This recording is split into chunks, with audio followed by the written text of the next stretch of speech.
Okay, welcome to my presentation on wellness and the rising cost of education. My name is James Russell, and this is a presentation for the IDS-402 wellness class. We're going to start out by looking at wellness, defining wellness, and looking at how wellness is present in our day-to-day lives. Once I define wellness so we all are on the same page, I'll get into how the cost of education influences wellness and vice versa. And then once we cover that, I'm going to lay out a plan as to how to solve this, because this is certainly something that needs to be addressed in our lifetime.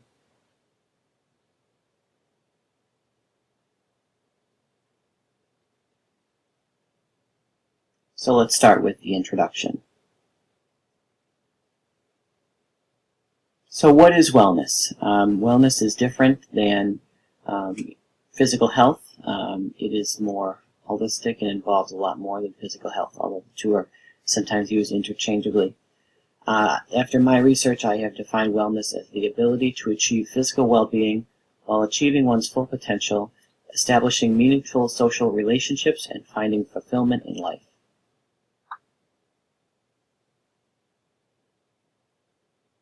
So let's look at some social behaviors that we see in our lives that relate to wellness. Americans accept working out and eating well and seeing a doctor regularly to be most important to wellness, but really those are just related to physical health. Wellness is far beyond physical health, as we know. It spans 8 dimensions, which I'll get into a little later, such as intellectual, emotional, and occupational. So these are things that we need to look at when we define wellness. So you can see here that there are 8 dimensions of wellness. The physical one is on the bottom left, so if we add to physical well-being, there's also the intellectual component, which is simply just your abilities to use your brain and your individual talents.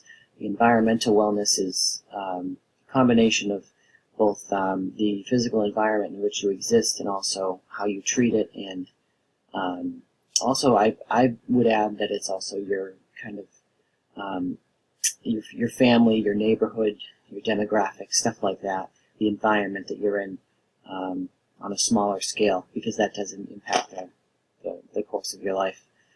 Emotional wellness, moving forward to emotional wellness, that is how you deal with your feelings.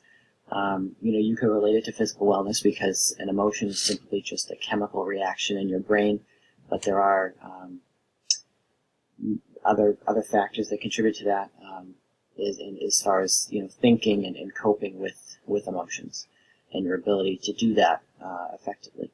Financial wellness, which we'll talk a lot about in this presentation, I would define as a combination of financial literacy with also your financial situation, financial state. There's social wellness, which is all based on your relationship, friends, family, spouse, and how fulfilling you see that. Also spiritual wellness, which is religion could be spiritual wellness, but if you're not a religious person, just having a sense of purpose and a meaning in life. And then occupational wellness, finally, is just the satisfaction you get out of what you're doing during the day, whether that be school or participating in a career or pursuing a career, and the fulfillment you get from that.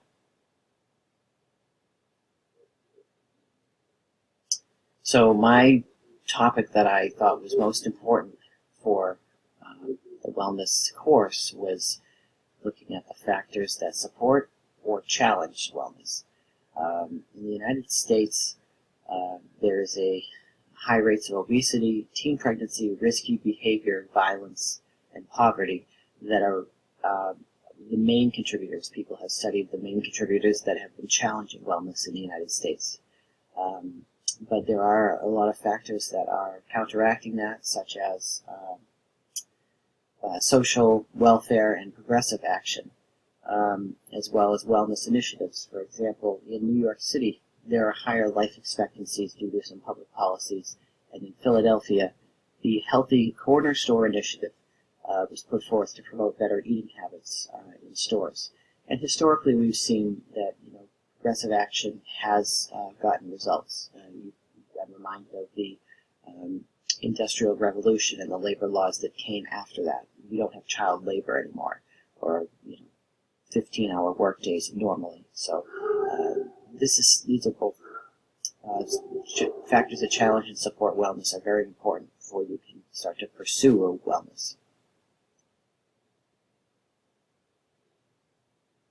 I also mentioned social practices and also progressive changes. So some more examples of that would be tobacco reform.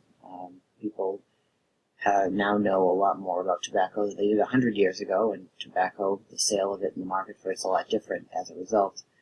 There's also environmental consciousness, and that's on the government level where there's a lot of regulation, which is good, and also people are just holding the environment in a new regard, trying to treat it better. And also smart eating. People are putting more thought into what they're eating as far as, we have organic and gluten-free options and stuff like that. So those are some results that we've seen, some changes recently. Now, I'm an accounting and finance major, so if we look at it through my lens, financial wellness is a huge topic that I could go on and on about. But the most important topic in financial wellness, I would say, is the affordability of healthcare. That's something that's debated widely in our political system, and we can all agree that it's not perfect and it needs to be addressed very soon. People, if they can't afford healthcare, may die if it comes to that. There's also, I talked about financial literacy. That's just knowing. You don't have to know advanced financial concepts that you would learn getting a finance degree, but it's also has to do more with personal financial planning, planning for the future, the use of debt, retirement, getting ample insurance for your assets, stuff like that. I feel that financial literacy is not improving as time goes on. And the last thing is economic equality, which affects a lot of things, but it affects wellness because people have to work longer hours to make ends meet, and that we just got into the topics that support and challenge wellness. We'll get into kind of what a busy schedule will do for you in terms of wellness. So some of the positive and negative factors influencing our wellness, this is basically, we know that the 8 dimensions impact the course of our lives. And I think it's important that we understand what's driving our wellness. A lot of people have a busy schedule, and a lot of the things that, will be laid out in a lot of our presentations about living well involve an investment in time and resources. So if you have a busy schedule, or you don't have the resources, or you have familial obligations, sometimes you have to put other people's well-being above your own. Also, what supports wellness to counteract this? Well, there's a lot of workplace culture that has to do with work-life balance that I think is very beneficial. Also, public policy, which we talked about before, helps this a lot, and also wellness programs. There's a lot of wellness programs that are being put forth by insurance companies where people are able to establish a plan of action to improve their wellness in exchange for lower insurance premiums. So these are all things that are important to consider. Now, if we look in terms of emerging technologies, there are a few things that we see in our day-to-day life. Number one is the device called the Fitbit, and this is actually this device and similar ones too. This device will measure the steps that you take in terms of your physical activity, as well as a million other things. It has built-in workouts, and it'll analyze your vital signs. These are really beneficial for people who might not know how to exercise. Also, meal planning apps that establish ways people can start to incorporate more healthy choices into their diet and practically planning them, and also budgeting apps that will pull data from your bank statements or debit card transactions digitally to analyze your spending and quantify how to meet your financial goals.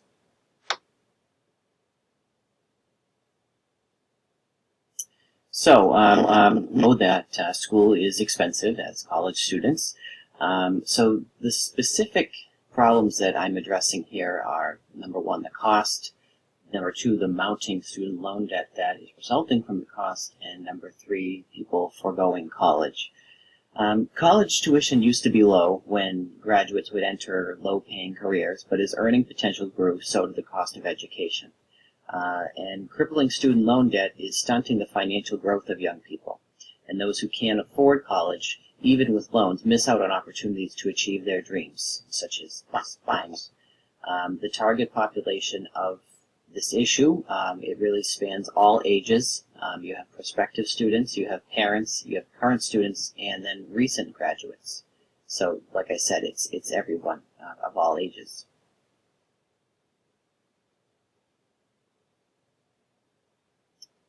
So what is the impact? Well, first we can see that the ratio of tuition versus income is growing, and you would expect that incomes would rise with inflation, but incomes are actually stagnating while, as we all know, tuition just goes up. So that is not good. And the cost of education, it impacts everything. It impacts money, work schedules, working conditions, intellectual skills, and these are all factors that can help or hinder the 8 dimensions of wellness. So this is a real problem. So a lot of people notice that millennials live at home through their 20s more than any other generation. We can see just with this data here that in 2016, 32% of young adults lived with their parents, but in 1960, 62% of young adults lived with a spouse or partner. Now this is obviously partly the result of the cost of education, because people are, number one, either not going to college and therefore unable to get a decent paying job that would allow them to move out, or number two, they get the great degree and learn all these new skills, but they have so much student debt that they can't afford to move out. But it's not just this reason, and I think that's one of the key findings from this project. People are also living at home through their 20s because it is a higher quality of life living at home than out on your own. College kids always joke about going home during breaks and being pampered by their parents. Well, it's the same thing when they get a little older and graduate college. The other thing is that parents in 20-somethings have better relationships than they ever had before. And so for all of these reasons, millennials are living at home more than any other generation.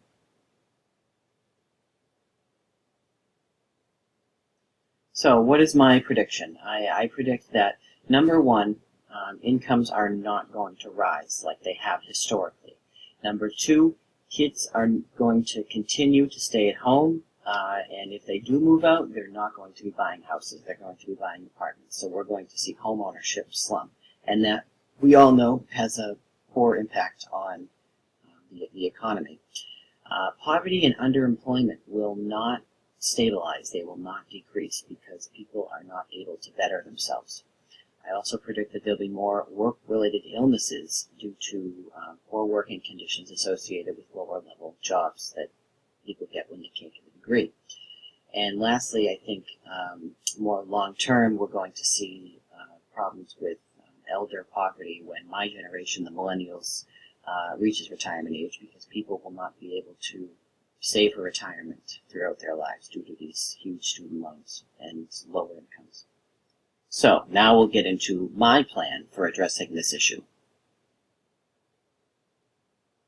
So my first idea is to offer free public college tuition, and then also expand income tax credits for students. We have those in place now, but I think we could definitely expand them. I personally have found them very helpful for me financially in pursuing my degree. I also believe that we need to overhaul the student loan program by offering more programs for student loan forgiveness and lowering interest rates on existing and new loans. Now you can see that these plans address all players that are affected by the cost of tuition. I outlined that before. It was parents, prospective students, current students, and recent grads. You can see these will help all of those people. So what are my strategies for achieving this? I think the first thing we need to do is change our income tax system. I think we can all agree that it is a broken system. Many people have put forth an idea for a tax on Wall Street speculation transactions, which I'm not going to get into exactly what that is because it's kind of complicated, but it is basically just certain transactions on Wall Street that are multi-million or billion-dollar transactions, putting a small tax on them. Many analysts have determined that that would create a huge amount of revenue to pay for this. The other thing is that I think we could increase the marginal tax rates on the very rich, and I'm talking very, very rich people. But we're going to require a lot of social change, which would be achieved through advocacy groups. And also I think that we need to increase financial literacy education. I think that's something that is definitely missing from high school. And the thing is, 18-year-old college seniors are being expected to make tens of thousands or sometimes $100,000 decisions when they're pursuing and choosing which path to go to after college. I think financial literacy education would be really beneficial to them. So how would I implement this? I think it starts from a very grassroots level. I think people need to begin to take a stand and write to their lawmakers, write to their congressmen, their senators, and network of like-minded people to form organizations. And then you'd have to hold events to educate the public because you're going to need a lot of public support for this. And the other thing is that people need to start voting again, and not just in the presidential elections, but in midterm elections, in local elections, because this is how we're going to get these things done. My rationale for this is that a lot of analysis has been done on this, and it's also not that crazy of an idea. We can see that the University of California offered free tuition until the 1980s. And we can also see that in 1965, the average tuition was $265. And I don't think $265 will pay for some textbooks these days. The other thing is that like I said, it addresses everyone who's affected by this.